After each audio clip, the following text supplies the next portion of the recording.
നമസ്കാരം. ഏവർക്കും മന്ത്രാക്ഷരിയിലേക്ക് സ്വാഗതം. ഭഗവത്ഗീത യഥാരൂപം അധ്യായം 4 ശ്ലോകം 2. ഏവം പരമ്പരാ പ്രാപ്തമിമം രാജർഷയോ വിദുഃ സകാലേ നേഹ മഹദാ യോഗോ നഷ്ടഃ പരം തപാ. ഹേ അർജുന, അങ്ങനെ ശിഷ്യ പരമ്പരയിലൂടെ പകർന്നു കിട്ടിയ ഈ സർവോത്കൃഷ്ടമായ ശാസ്ത്രം രാജർഷികൾ ശരിയായി മനസ്സിലാക്കിയിരിക്കുന്നു. കാലക്രമേണ ആ പാരമ്പര്യ ശൃംഖല മുറിഞ്ഞു പോവുകയും പിന്നീടത് നഷ്ടമായി തീരുകയും ചെയ്തു. പ്രജാഭരണ കൃത്യത്തിൽ ഉപയോഗിക്കണമെന്നുദ്ദേശിക്കപ്പെട്ടിരുന്നതിനാൽ ഋഷിതുല്യരായ രാജാക്കന്മാരാണ് ഗീതോപദേശത്തിന് പാത്രീഭവിച്ചത് എന്നിവിടെ വ്യക്തമാകുന്നു. അവിവേകികളായ ഭാഷ്യകാരന്മാരുടെ നിഗമനങ്ങൾ മൗലികോദ്ദേശത്തെ തകർത്തുവിട്ടപ്പോൾ ശിഷ്യ പാരമ്പര്യത്തെ പുനഃസ്ഥാപിക്കേണ്ടത് ആവശ്യമായി തീർന്നു. 5000 കൊല്ലങ്ങൾക്ക് മുൻപ് ശിഷ്യ പരമ്പരയിൽ നേരിട്ട ഈ വിടവിനെ ഭഗവാൻ കണ്ടറിയുകയും ഗീതയുടെ ഉദ്ദേശ്യം നഷ്ടപ്രായമായെന്ന് പറയുകയും ചെയ്തിരിക്കുന്നു. ഭഗവത്ഗീത മനുഷ്യവർഗത്തിന് മഹത്തായൊരു വരദാനമാണെന്നത് സർവസമ്മതമത്രേ. ശ്ലോകം 3.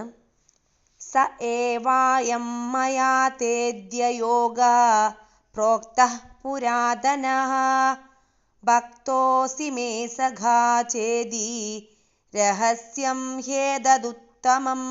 നീ എൻ്റെ ഭക്തനും മിത്രവുമായതുകൊണ്ടാണ് പരമപുരുഷനുമായി ബന്ധപ്പെടുത്തുന്ന ഈ പുരാതന ശാസ്ത്രം ഞാൻ വിവരിച്ചു തരുന്നത്. അതുകൊണ്ട് അതീന്ദ്രിയമായ ഈ ഗുപ്തജ്ഞാനം ഗ്രഹിക്കാൻ നിനക്ക് കഴിവുണ്ട്. മനുഷ്യർ 2 തരത്തിലാണ്, ഭക്തരും അസുരരും. തൻ്റെ ഭക്തനായതുകൊണ്ടാണ് ഭഗവാൻ അർജുനനെ ഈ മഹത്തായ ശാസ്ത്രം പഠിക്കാൻ അധികാരിയായി സ്വീകരിച്ചത്. ഒരസുരന് ഈ രഹസ്യജ്ഞാനം ഗ്രഹിക്കാൻ സാധ്യമല്ല. ഈ വൈജ്ഞാനിക ഗ്രന്ഥത്തിന്, ഗീതയ്ക്ക്, അസംഖ്യം പതിപ്പുകൾ വേറെയുമുണ്ട്. ചിലത് ഭക്തന്മാരാൽ രചിച്ച വ്യാഖ്യാനങ്ങൾ ഉൾക്കൊള്ളുന്നു, മറ്റു ചിലത് അസുരനിർമ്മിതങ്ങളായവയും. ഭക്തന്മാരുടെ വ്യാഖ്യാനം സത്യം വെളിവാക്കുന്നു, അസുരന്മാരുടേത് നിഷ്പ്രയോജനങ്ങളാണ്.